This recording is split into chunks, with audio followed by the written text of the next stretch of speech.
you start off wide, right, with all Okay. these options and choices. Me, I'm looking for substance. So if you can't come with a substance level of conversation, I have no interest. Okay. You black man taking a liking to how my lifestyle is living and how I'm going, man, and being intrigued, man. That's very humbling for me, man.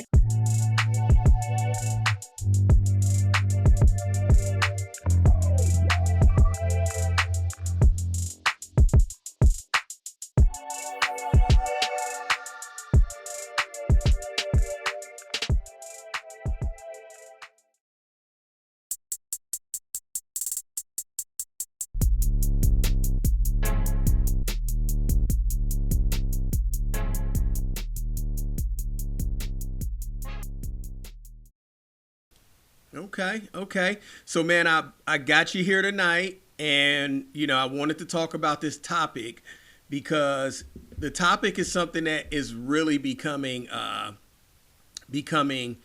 like straight cannon fodder for both sides of the political aisle. And what I'm talking about is this Iran deal, man, with Trump and the way this has went down. I mean, it seems as though, which is kind of strange, it seems as though this deal has been so nuclear on both sides of the fence that Trump is even losing like a little bit of traction with his own party, man. Is that true? I don't really see it from my perspective. I don't see a lot of dissent in regards to Iran. I think what it is that many people don't have an understanding of the conflict, and in fact, both the Obama and Biden administrations attempted to deal with Iran with basically the same goal that Trump is entering it into with, but they just handled it a lot differently. So I don't think there's a lot of dissent in that regard, but I think a lot of that may come from people's general aversion to war and conflict because of its effect on American society and the economy. And at the same time, it comes from, ignorance about the issues of the conflict and why it's important. I think people are saying, well, he's doing this for this reason, and Mm-hmm. they're ill-informed. Okay, so are you taking the stance that a few people have taken, is that this is some mastermind plan from the Republican Party? Right. I think people and not just it's not just an aversion of people on the left tend to take a conspiratorial tinge to Mm-hmm. everything. And I don't think that's the case because Obama tried to deal with Iran on the same issue. And so did sleepy Joe Biden in his narcoleptic way. But it's just to me the thing there is synergy between what Democratic administrations have wanted to accomplish in terms of Iran and what Trump is trying to do. The issue with Iran, in my research and in my summation of things, has been two issues. Okay. The first one being the de-escalation of nuclear proliferation. That was the first goal. That's been something that's been talked about for decades. Obama tried to deal with it. I don't know what Biden did, but this is not anything new. Also, they think it's about oil, but most people don't know we get a negligible amount of oil from Iran, so that was not a factor. What Mm-hmm. it was about too was protecting other commercial markets around the world. China gets more oil imported to them from Iran than anyone else. So Right. if you constrict that in any way, you not only affect the economy and the people in Iran, you affect the world economy. And I got to check on the status of the Strait of Hormuz. That's a channel, that's a waterway where 20% of the oil produced in Iran travels through in order to get out to the market. And Iran had that blocked off. And in fact, before the conflict started, they were actually attacking commercial vessels.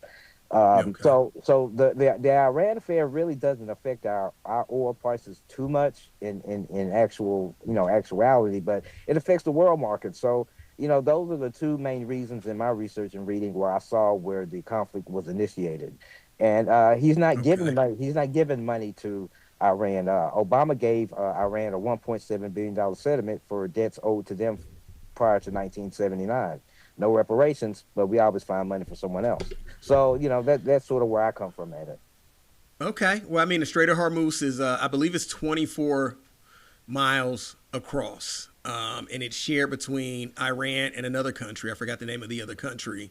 Right. But according to my research, is that Iran has pretty much shaped the Strait of Hormuz based off of their policies, and many of those policies that just really revolve around almost pirate action. Correct. Hopping Right. aboard ships, holding vessels hostage. So I think they've been doing this for a long time.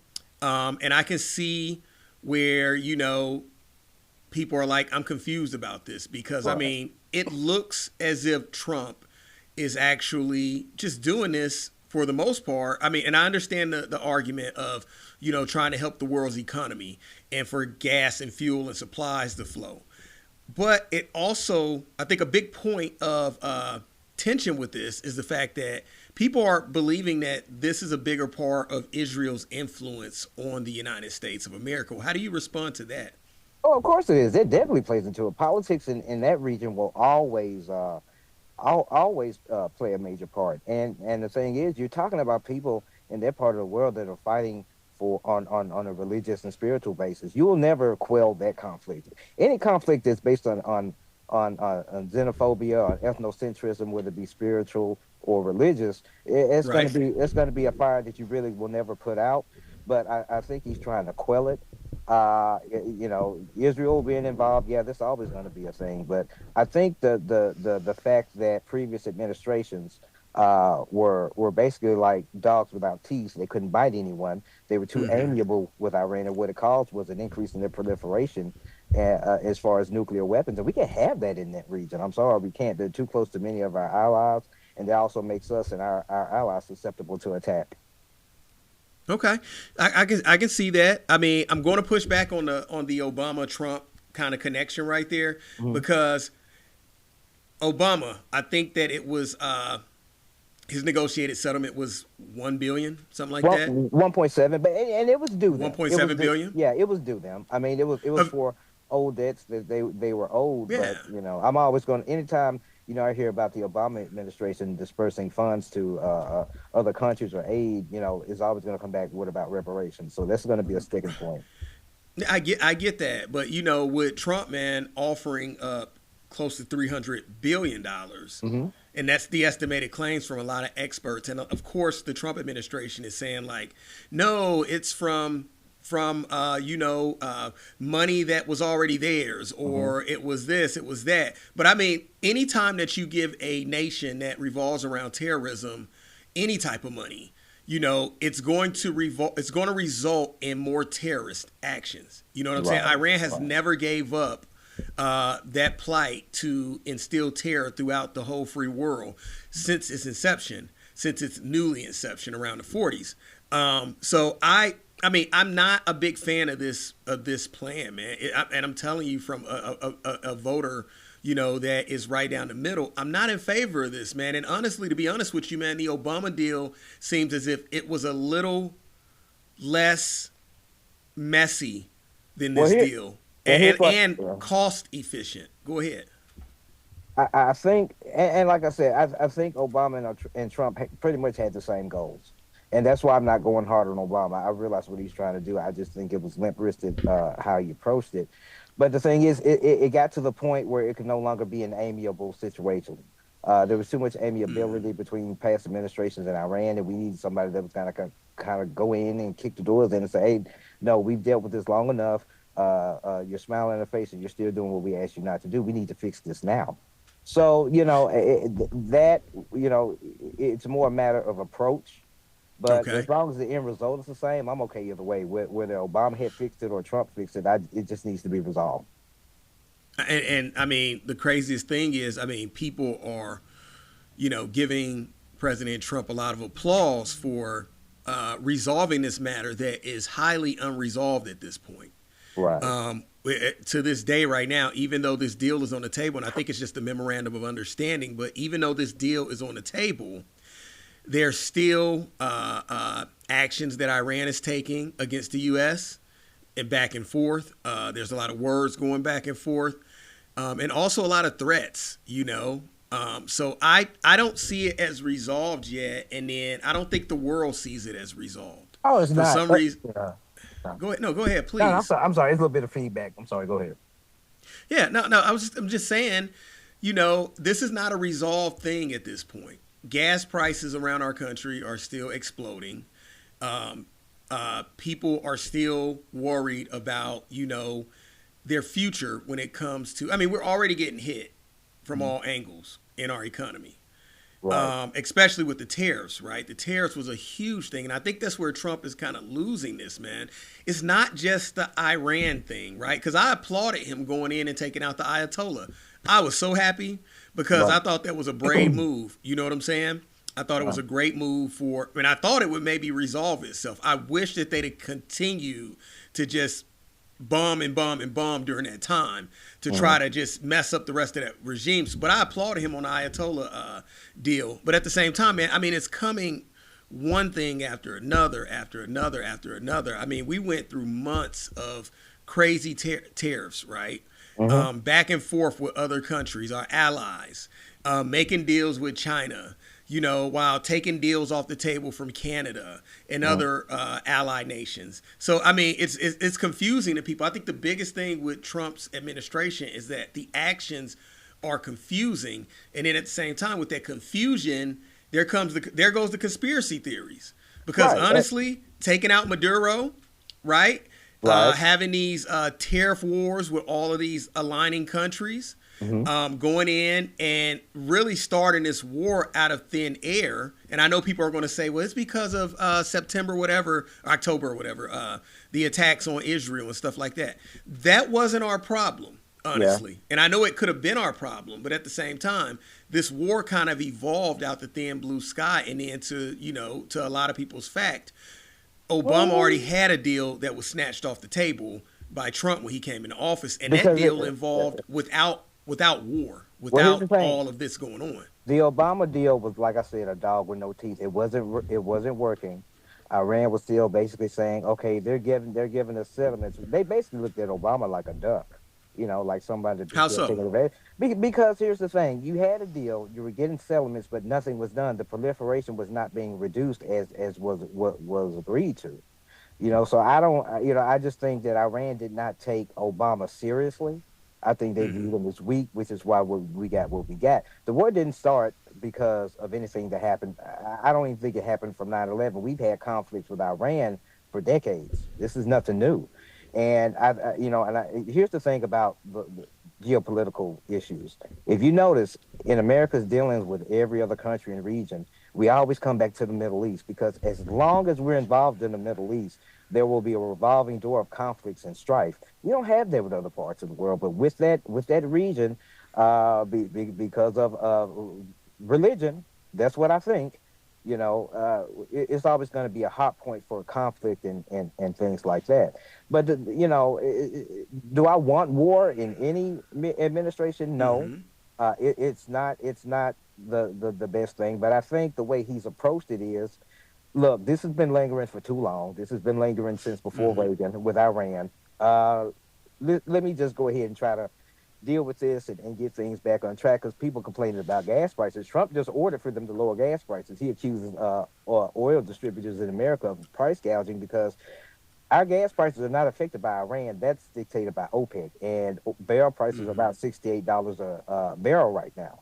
So, Right. If the gas prices are high, you have to pay attention to OPEC. They're not even up to $99 a barrel as they were years ago. So there's no correlation between the current high fuel prices and the price of crude oil. That's more has to do with OPEC and the cabal on the oil market they have as opposed to anything necessarily having to do with Iran and the U.S. And I don't get it. Do you want the truth or do you want, what kind of answer do you want? The truth, of course. Here's the truth, okay? You said yourself, like, it's more about substance than Literally my everyday life when I wake up, the things I go through, the things I do, I'm definitely finna start streaming and giving y'all the rawness, man. This thing is very real. It's real, but the thing is, people who do this for real. It seems that we only come together when it's something negative. Let's try to do something positive. I think we need to get back to more of that instead of the reactions of somebody. All y'all come at you and sit your ass down. Let me tell you what's wrong.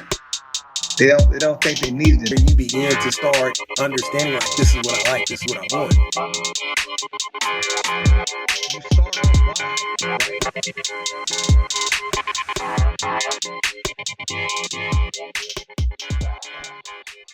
I mean, but however, OPEC aside, when there's conflict, when there's Right. volatility in any market, the market adjusts for that volatility. That's how they stay afloat, because it's that feeling that if we allow the prices to stay where they're at during this time, and we lose shares and we lose goods and services, especially during something like this. I mean, a volatile market will change any price on anything. So I mean, we Exactly. can't necessarily say that it's gouging at this point when you have a huge conflict during the world's what is it, the world 1/5 of the world's fuel supplies go through the Strait of Hormuz. I mean, you Right. can't necessarily say that it's price gouging at this point, and it's Well, not intentional. If so, Well, fluctuations in market can be one of two ways. They can be organic, which is more natural and I think more conducive to a stable economy in the long run. And you have an artificial. And in reading his statement earlier today in my research, I found that it looks like price gouging, because if you take the price of crude, which is right now probably about 68, I'll check later. Um, uh-huh. it doesn't line up with what retailers are charging for gas, as opposed to when it was $99 a barrel, which is about 30% more. It's not lining up. So I think that's why people are starting to look at it as gouging. I think the prices will go down, and also we need to look at the taxes on fuel as a way to ease things for the American public. So that's a really a bipartisan thing. But as far as fuel costs, I mean, they're going to go up, and that leads over into many environmental issues. But I think we probably export more oil to Iran than they probably import to us. Yeah, I wouldn't be able to. Yeah, Yeah. I'll have to look that up and see. I mean, but I mean, it definitely this deal Mhm. for many of the American, of the public here in America, man. A lot of people are looking at it as an upside down thing. Now, let's talk about this from the political side of things. I mean, we have the midterms coming up. Mhm. Trump's on his last term. He's a lame duck president with Mhm. 2.5 years left, I think. Mhm. What is the ramifications for this? All this volatility and these wars and these tariffs. What is the sum of all of this for the Republican Party? And that's where the political pushback is coming from inside the party for them. Is they're worried about their future campaigning because of Mhm. this. It's hard to pull talking points out of your ass when you're going through stuff like this, man. Right, As right. as a politician, what do you think about that? Well, I think what this administration is really trying to do is trying to stabilize the world economy and the world market, so they can have some consistency in terms of their next candidate for Republican president. Well, for Mm-hmm. president, I think it's going to be J.D. Vance. In my research, they might support him, but I think a lot of times you have to make a mess before you can clean things up, and I think this is just this part of that process. If you look back in history, we've never had smooth dealings with the Middle East, except for when we were paying Iran back in the 80s and providing them weapons and money Mm-hmm. to continue that war because it satisfied our interests.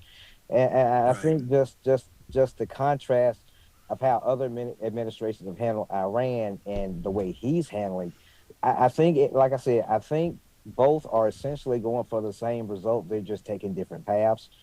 Some paths are pleasant with flowers and nothing happens, but some have to be messy. But the thing is, what's going to get you home quickest? Uh, I will say, it's nice to see a unstable Mhm. Iran, because I mean uh, they've been doing a lot of shadow wars for a long Yeah, time. true, true. They've been feeding a lot of other countries the opportunities and the weaponry and the knowledge to attack people via by proxy the United States. It's really a war with us. Right. And I can say to some degree, because of our inner workings with the Middle East has always been our sandbox, our place to play. Right.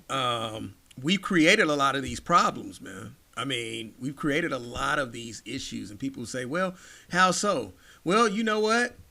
Israel is fighting on a land that wasn't always theirs. I mean, right? Right. They Right. were given that land, and it was taken from the Palestinian people to begin with. And I think, how can this be just about a Christian versus Islamic kind of thing when a lot of these problems are just the United States meddling and mingling in foreign governments? Well, the thing is, they only meddle when there's money involved. And That's because true. I would much rather see the U.S. take more of a, I'm gonna use this word, xenophobic and almost xenophobic and ethnocentric approach to dealing with the foreign with allies and dissenters alike, because I would rather we just kind of pull out the Middle East and let them do their thing. I've never Mm-hmm. felt like worrying about Israel and the conflicts was really something they ever benefit us. But if you notice, every administration, Republican or Democrat, gets knee deep in it. So I think Yeah. until we learn to pull out, I think we'll always have these kind of flare ups. But I understand too why we can't just wholly pull out and say, screw them, because there are Mm-hmm. things that are going on there. Just the rise of terrorism, as the persecution of people in primarily Muslim countries. So it's kind of like you kind of Mm-hmm. have one foot in the drama and one foot out. But I want to see us kind of take our foot out of it. I think we have issues Okay. domestically that require our attention and resources. And I think that's what we're going to see, just the way that the president has tried to end the conflict in, what's that over there, country over there in Russia? I don't know why I slipped my Ukraine. Ukraine. Ukraine. He actually ended Mm-hmm. some conflicts in Africa, some long-standing wars that resulted in massacres and things like things. So I think a lot of his policy is in terms of that, and people don't really know about that. They don't give him credit for that. But I think if we can kind of quell down people that are actually a danger to human life, then we can focus on Okay. things like the economy. I just think he's handling it like a pragmatist and a businessman. Do I agree with everything he says or does? No.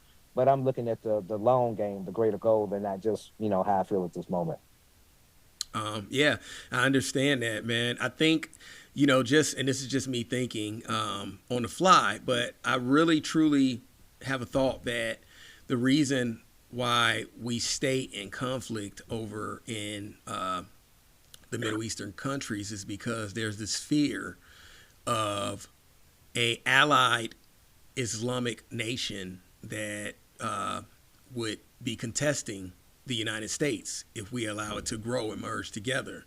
I think that the world has a lot of capital and stake in the Middle East because of that fear of an Right, Islamic republic or Islamic United Nation. right, Um, so I don't know if we can ever really leave the sandbox when we fear it at the end of the day. right. I mean, we might as well just saddle up and prepare. Now the biggest thing that I am worried about too is, well, another thing that I'm worried about is the way that we've allowed Israel to take the center stage. And I mean, and let's be honest here, man.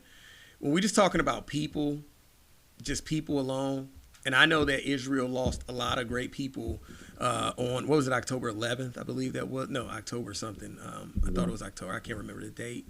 Mhm. But the Palestinians are losing a lot of people too, man. I True. mean, there are innocent people on both sides of this, man. And I think that Israel is tipping that point of being, protecting their nation to the point where they're just going out and just doing whatever that they want to do at this point, man. You know what I Right, they mean? are. I mean, Yeah, they are. I think they're targeting civilians. I think and I'm not saying directly targeting civilians, Hmm. but, just like the big blunder that we had with 300 little girls at a school, you Right. know, that's just carelessness, man, in this war. And it's not, we'll never, ever, ever be able to truly work with Arab nations that don't align with us if we're just killing people like this, man. I mean, we're creating terrorists. Yeah. We're sitting back mad at people who come over here who attack us, but we're not forgetting, we're not thinking that these people have suffered as well, and they're having a stance against the United States that is long standing and long lasting and Mhm. generational. And I don't and we'll always have to be on our toes, man, until we Yeah. can alleviate that disgusting behavior that we're doing on our side, where we're carelessly killing innocent civilians. I don't think any civilian, especially the young ladies over there, would mind us killing or dismantling the Iranian government. I think the problem is we're creating terrorists while we're doing it. To a point, to a point, and I'll say this: In terms of collateral damage in any conflict, that's happened since biblical days. That's not me being in any way flippant or dismissive, but it Mm-hmm. happens. When the Japanese invaded China, everyone, well, I don't know, I've researched it's the rape of Nanking, that atrocity where over a hundred Yes. thousand women were raped Right. in their occupation. So things, unfortunately, human conflict, leads way to tragedy, and that's just going to happen. Like I said, maybe my view on this is extreme. I just wish we could pull out of the whole region and just let them do what they do to each other and then worry about ourselves. But as long as we have interest there in terms of Israel being our ally, in terms of the oil aspect, we'll always have our foot in it. Mm-hmm. But hopefully, if you can go in and kind of stump down the fire a little bit, it won't burn as much. Okay. Well said, man. I like where this went tonight, man. So I think off topic. Well, for next topic, this is something else, man, that I like to explore. I really want to. I really want to talk about these white African Southerners. I mean, white African citizens who are being given, a pass into the United States, while on the other side of it, uh, dark skinned people who are not from the United States, Haitians, Somalians, are being pushed out of the country. And I know that people will say like it's apples to oranges because it's a small pocket of white Southerner, white, why do I keep saying that? White African people who are claiming that, they are going through all these hostilities and tensions and things like that. But it just looks bad. How about that? I don't have a lot of knowledge on it right now. I want to Yeah. research it a little bit better before we have the conversation. Mhm. But it just looks bad. And I want to clear this up. And I'm sure that you're the man who can help me do that. Oh, sure, sure. I think the differentiation, and as far as the optics, I definitely understand what you're saying. I'm not going to argue with that, but Okay. I think the difference may be that they're coming in under due process according to immigration laws, and what Trump actually did as far as Haiti and those countries, he eliminated their protected status. So what that means is it's easier to get people from different countries, not just Haiti. He's doing it with Canadians. He's doing it with Europeans that over here. If you're over here illegally or overstay your visa, he's sending everybody back. It's just the media being what it is. You have to show dark Mm-hmm. people to stoke emotion to get people riled up. But he's done things in Canada. Canada isn't necessarily happy with it. So I think as long as they toe the line and make it about who's over here legally, who's not, and I wrote a paper probably a few months ago about how I would revamp the immigration process, and we solidify and Okay. fortify that. Then we can get things done. I expressed a lot of thoughts about that, but I get that the optics look bad, especially if that's Mm-hmm. what you're looking for. But it's not like he's just doing it just to darker people. I mean, he's done to Europeans, people from Switzerland.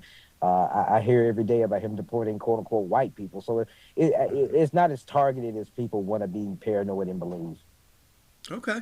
Well, we're going to put that theory to the test. I'm going to take all that you just said, man. I'm going to run it through some tests, and we're going to talk about that on the next show, man. George, man, I really appreciate you stepping back into the arena, bro. All Yes, right. sir. Yes, sir. Always a pleasure. I thank everyone for listening. I appreciate your feedback, whether you agree or disagree. I got some Mm-hmm. things coming up. We'll promote it in coming shows, but thank everyone and stay blessed. Yeah, yeah. Well, you know what? Hold that thought, man. What do you have Uh, coming up? Why don't you go ahead and let them know, man? okay. I've got my book I released probably a couple weeks ago, the Meta Papers. It's not political at all. It's more about philosophy, as I'm a lover of philosophy and stoicism and some of my Mm-hmm. experience I've been through with addiction and homelessness and sort of my magnum opus as far as how to deal with those issues. Okay. I've also got a column. I write essays for American Thinker, which is a leading conservative editorial piece. I've had 3 essays published on there last week, and it's nice to be able to have my work presented alongside people, luminaries like Thomas Sowell, who's 96, who's a great mind, not just because he's a black man, but he's a great mind. I'm working on a debate between black conservatives and white Christians, very much in the embryonic state, but I'm going to work and try to make that something special. And there's always my nonprofit Meta Association, which I've run for 8 years to deal primarily with black male mental health. We've done things to foster healthy fatherhood and fight recidivism. So it's a lot going on, and I appreciate if people can collaborate or donate. I've been running Meadow Association with no donations for 8 years. It seems like a lot of people I was trying to help really don't care to participate. So you can donate to Right. Meadow Association. We can run programs. I've got several in the box to help, not just my people, not just our people, but all people. So hopefully people can find some synergy, and despite whether they agree with me or not, that we can do good for the whole world and not just any particular demographic or segment. All right, man. That's what we got, man. Thanks, George. And to Thank my you. guest out there, thanks for being a part of Club Geneva. We'll be right back on. We're going to continue this conversation with the conservative and a middle ground voter. Okay. We'll keep moving along. Thanks, George. Take care, man. Thank you. You too. All right. Bye.